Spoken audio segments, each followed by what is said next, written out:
আসসালামু আলাইকুম, সবাইকে শুভেচ্ছা। আমাদের আরেকটা দর্শক কোশ্চেন করছেন, উনি হলো মোহাম্মদ ইমদাদুল হক 5901। উনি মাসখানেক আগে আমাদেরকে কোশ্চেন করছেন, স্যার আমার বয়স 23 বছর, আমার পিঠের মাঝখানে অর্থাৎ কোমরের উপরে মেরুদণ্ডের মাঝে ব্যথা করে, সকালে ঘুম থেকে ওঠার পরও ব্যথা অনুভব হয়, অনেক সমস্যায় আছি, দয়া করে একটু বলবেন স্যার, উপকৃত। আপনার বয়স 23 বছর, পিঠের মাঝখানে অর্থাৎ কোমরের উপরে মেরুদণ্ডের মাঝে ব্যথা হয়। এখন আপনার যে পিঠের মাঝখানে ব্যথা হয়, এই ব্যথাটা স্বাভাবিকভাবে কোশ্চেন জাগে, এটা কি স্যার আমার হাঁটুর থেকে ব্যথা বা হাড় ছাড়া অন্য কোনো কারণে ব্যথা হতে পারে কিনা? হ্যাঁ, হাড় ছাড়া অন্যান্য কারণে মানুষের পিত্তথলির সমস্যার জন্য বা অ্যাসিডিটির সমস্যার জন্য বা ইভেন হার্টের সমস্যা আমরা জানি যে বুকের মাঝখানে হয় বা বামে হয় বা ডানে হয়, ইভেন পিঠে বা আমাদের বুকের পিছনে যেটা বলি আমরা চেসে, এতে ব্যাকেও কিন্তু ব্যথা হতে পারে।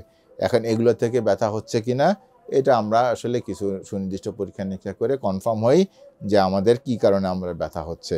তো এই যে পিঠের মাঝখানে ব্যথা বা কোমরের ব্যথা যেটা হচ্ছে, সেটা অনেক সময় মাসেল পুলের জন্য হতে পারে, অথবা কখনো কখনো দেখা যায় যে আমাদের যে পিঠের হাড় আছে, এই হাড়ের কোনো সমস্যার জন্য হতে পারে।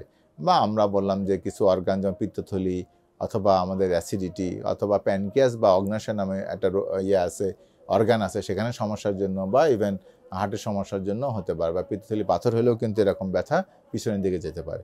এখন আপনার ব্যথা আসলে কী কারণে হচ্ছে, যদিও আপনার বয়স খুবই কম, 23 বছর মাত্র, সুতরাং আমাদেরকে সুনির্দিষ্টভাবে ডিটেলস ইভ্যালুয়েশন করে, অর্থাৎ ডিটেলস চেক আপ করে আসলে একটা ডায়াগনোসিস পৌঁছানো উচিত যে আপনার কী কারণে ব্যথা হচ্ছে। কারণ আপনার ব্যথার ওষুধ খেলে দেখা যায় সাময়িকভাবে আপনার ব্যথা কমতেছে, কিন্তু সুনির্দিষ্ট যদি কারণ বের না করি, তাহলে দীর্ঘমেয়াদী আপনার যে কারণে ব্যথা হচ্ছে সেটা যদি সমাধান না দেই, তাহলে ব্যথা হয়তো সাময়িক ব্যথা ওষুধ খেয়ে কমবে, কিন্তু আপনার দীর্ঘমেয়াদী ফলাফল হবে না। বা মাঝখানে যেটা হবে যে ব্যথার ওষুধ অনেক সময় আমাদের কিডনি অথবা হার্টের সমস্যা তৈরি করতে পারে বা শরীরে পানি আসতে পারে, ফুলতে পারে।